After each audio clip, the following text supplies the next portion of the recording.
안녕하세요. 사연을 시작하기에 앞서 구독과 좋아요 부탁드려요.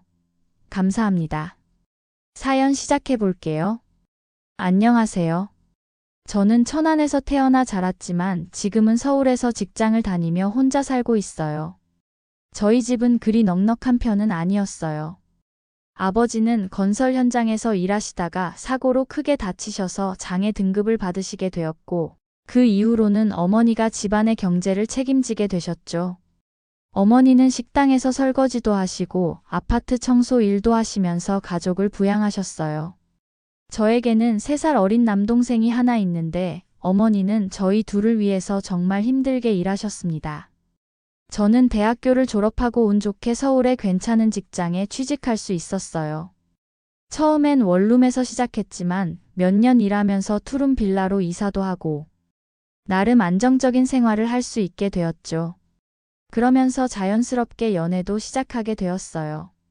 제 남편은 직장 선배 소개로 만났는데 첫인상은 정말 좋았어요. 차분하고 신중한 성격에 저보다 2살 위였고 같은 업계에서 일하는 사람이었거든요. 1년 정도 사귀면서 서로에 대해 많이 알게 되었고 결혼 이야기까지 나오게 되었습니다. 양가 상견례도 무사히 마치고 결혼 준비를 할 때 남편이 먼저 이런 제안을 했어요. 우리 양쪽 부모님께 용돈을 드리면 어떨까? 매달 100만 원씩. 저도 부모님께 용돈을 드리고 싶었던 터라 흔쾌히 동의했죠. 저희 둘 다 괜찮은 회사에 다니고 있었고 아직 아이도 없었으니 충분히 감당할 수 있는 금액이었거든요. 결혼 후 남편이 매달 천안에 계신 부모님께 100만 원을 보내드렸어요. 물론 시어머니께도 보내드렸겠죠. 처음에 어머니는 받지 않으시려고 했지만 시어머니께도 똑같이 드리기로 했다고 말씀드리니 그제야 받아주셨죠. 그런데 어머니가 여전히 이곳저곳 일을 다니신다는 소식을 들을 때마다 마음이 아팠어요. 엄마, 이제 용돈 보내드리는데 너무 무리해서 일하지 마세요. 아니야, 일할 수 있을 때 해야지. 나이 들면 일하고 싶어도 못하거든. 어머니는 늘 이렇게 답하셨지만 그래도 용돈을 받으시니 조금은 여유가 생기셨을 거라고 생각했어요. 결혼 생활은 처음엔 평범했어요. 남편은 회사에서도 인정받는 개발자였고 저 역시 제 일에 만족하며 살았죠. 주말엔 같이 영화도 보고 맛있는 음식점도 찾아다니면서 나름 행복한 신혼생활을 보냈어요. 그런데 결혼한 지 6개월 정도 지났을 때부터 남편의 모습이 조금씩 달라지기 시작했어요. 퇴근 후에도 계속 노트북을 들여다보고 있는 시간이 많아졌고 주말에도 핸드폰만 보고 있는 일이 잦아졌죠. 뭘 그렇게 보고 있냐고 물어보면 주식이나 코인이 요즘 인생 역전의 기회라면서 보고 있다고 했어요.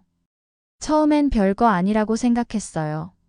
주변 사람들도 다들 주식 투자를 하고 있었으니까요. 하지만 점점 그 정도가 심해지더라고요. 밥을 먹으면서도 잠자리에 들어서도 계속 주식 차트만 들여다보는 거예요. 여보, 이제 그만 보고 자요. 미국 장이 곧 열려. 조금만. 이런 대화가 매일 반복되었어요. 남편은 한국 주식뿐만 아니라 미국 주식까지 하면서 거의 24시간 주식 생각만 하고 있었죠. 처음엔 취미 정도라고 생각했는데 점점 중독 수준으로 변해가는 것 같았어요. 더 심각한 건 남편이 성격 변화였어요. 주식으로 돈을 잃은 날엔 짜증을 내고 이익이 나면 또 과도하게 흥분하는 모습을 보였죠. 저와의 대화도 점점 줄어들었고 주말에 어디 나가자고 해도 주식 차트를 봐야 한다며 거부하는 일이 많아졌어요. 결혼한 지 1년이 지날 즈음 더 충격적인 사실을 알게 되었어요. 남편이 주식 투자를 위해 대출을 받았다는 거였죠. 처음엔 소액이라고 했는데 알고 보니 신용대출의 마이너스 통장까지 모두 동원한 상태였어요. 대출까지 받아서 투자를 하는 건 위험하다고 했지만 남편은 제 걱정을 무시하며 더 큰 투자를 계속했어요. 그리고 그 과정에서 저희가 부모님께 드리기로 한 용돈에도 손을 대기 시작했죠. 어느 날 갑자기 동생한테서 전화가 왔어요. 누나, 엄마가 다쳤어. 지금 병원에 계셔. 뭐라고? 어떻게 다치셨는데? 식당에서 설거지 일하시다가 미끄러져서 허리를 다치셔서 입원하셨어. 저는 급하게 천안으로 내려갔어요. 병원에서 어머니를 뵈니 많이 아파하고 계셨어요. 속상한 마음이 컸어요. 매달 용돈도 드리는데 그렇게 무리하실 필요가 있나 싶었어요. 매달 100만 원씩 보내드리는데 왜 알바까지 했어요? 연금 나오는 거랑 하면 그렇게 무리하실 필요는 없잖아요.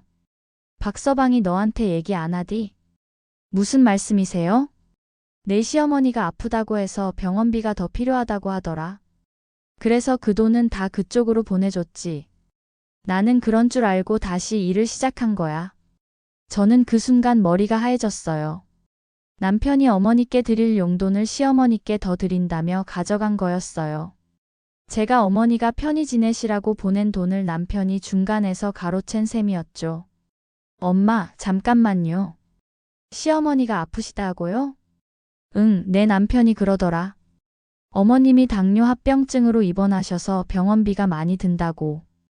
저는 즉시 시어머니께 전화를 걸었어요. 아파서 입원하신 거 아니냐고 하니 당황해 하시면서 그런 일 없다고 하셨어요. 그 순간 모든 게 명확해졌어요. 남편이 어머니께 드릴 용돈을 가로채기 위해 거짓말을 한 거였죠. 시어머니는 아프지도 않았는데 말이에요. 저는 그날 밤 남편과 크게 싸웠어요. 부모님 드리기로 한 용돈까지 중간에서 가로채서 투자하는 거냐고 대출까지 받지 않았냐고 따졌어요.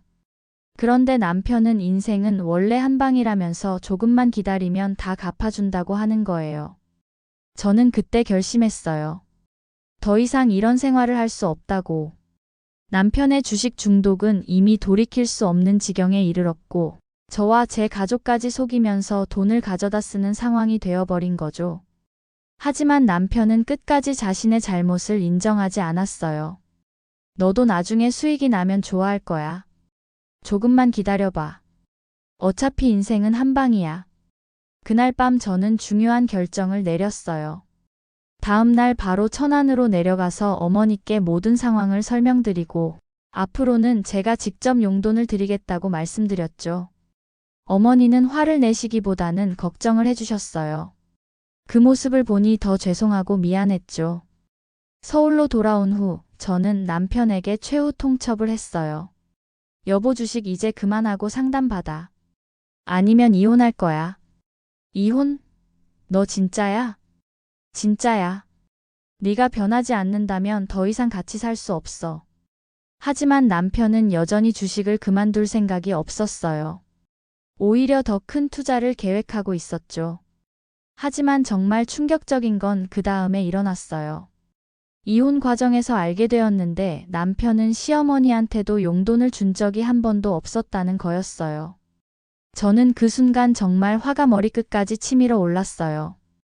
심지어 남편이 중간에서 시어머니께도 제가 돈이 없다고 용돈을 못 준다고 했다고 거짓말을 하고 저를 나쁜 며느리로 만들어 놓았다는 거였죠. 저는 그 순간 결심했어요. 시어머니께 모든 진실을 말씀드려야겠다고.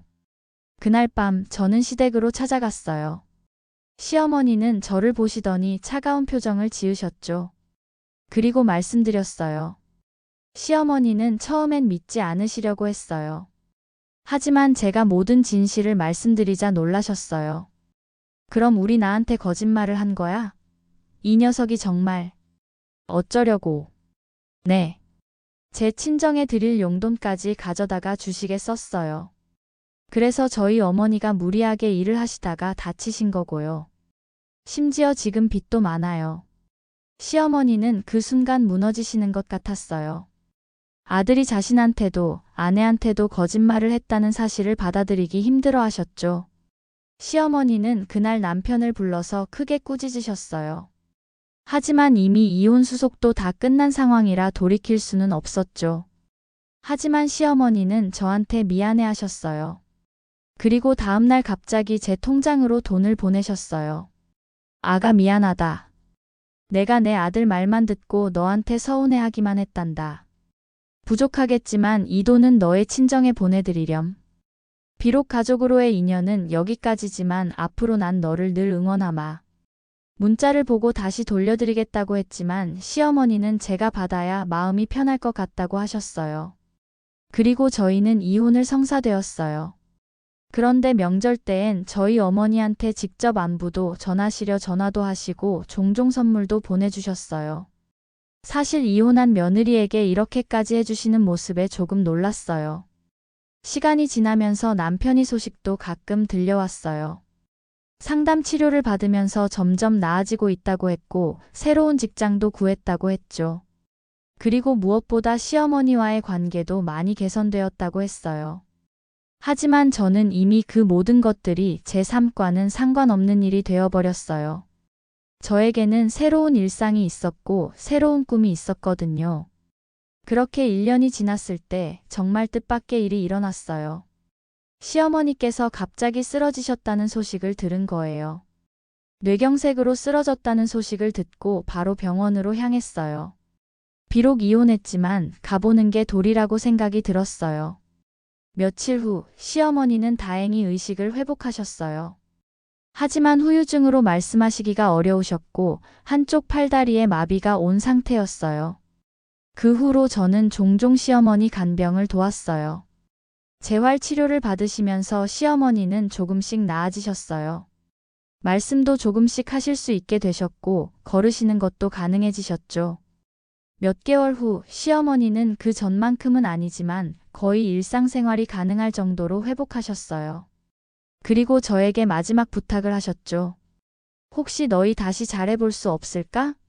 억지로 하라는 게 아니야. 다만 준호가 정말 많이 변했어. 저는 고민이 되었어요. 시어머니 말씀처럼 남편이 정말 변한 것 같기도 했고 시어머니를 간병하면서 느꼈던 가족의 소중함도 있었거든요. 하지만 저는 이미 결정을 내린 상태였어요. 어머님, 준호 씨가 변했다는 건 정말 다행이에요. 하지만 저는 이미 새로운 삶을 시작했어요. 하지만 어머님과의 인연은 계속 이어가고 싶어요. 괜찮으시다면요? 시어머니는 그 말에 눈물을 흘리셨어요. 그리고 앞으로도 계속 연락하며 지내자고 하셨죠. 그 후로도 저는 시어머니와 꾸준히 연락하며 지냈어요. 명절 때마다 안부 인사를 드리고 가끔은 직접 뵈러 가기도 했죠. 남편은 그 후로 정말 많이 변했다고 들었어요. 주식은 완전히 손을 뗐고 새로운 직장에서 성실히 일하면서 어머니를 모시고 살고 있다고 했죠. 가끔 시어머니를 통해 안부를 들을 때마다 다행이라는 생각이 들었어요. 하지만 저의 선택은 변하지 않았어요. 저는 이미 새로운 삶에 만족하고 있었고 혼자서도 충분히 행복했거든요. 친정어머니는 제가 다시 결혼하기를 바라시지만 저는 정말 급하지 않아요. 지금도 충분히 행복하거든요. 최근에는 새로운 취미도 생겼어요. 요리 클래스를 다니기 시작한 건데 거기서 만난 사람들과 좋은 친구가 되었죠. 모두 비슷한 연령대의 여성들인데 각자의 사연을 가지고 있으면서도 긍정적으로 살아가는 분들이에요. 대화를 나누다 보면 제가 선택한 삶이 나쁘지 않다는 생각이 들어요. 오히려 많은 여성들이 부러워하는 삶이기도 하고요. 요즘에는 새로운 도전도 생각하고 있어요. 제가 다니는 회사에서 해외 지사로 발령을 받을 기회가 생겼거든요. 싱가포르에 있는 지사로 2년 정도 나가는 건데 새로운 경험을 쌓기에는 좋을 것 같아요. 어머니와 시어머니께 말씀드렸더니 두 분 다 하고 싶은 일 다 해보라면서 응원해 주셨어요. 두 어머니의 지지를 받으니 더욱 용기가 났어요. 아마 내년쯤에는 싱가포르에서 새로운 생활을 시작하게 될 것 같아요.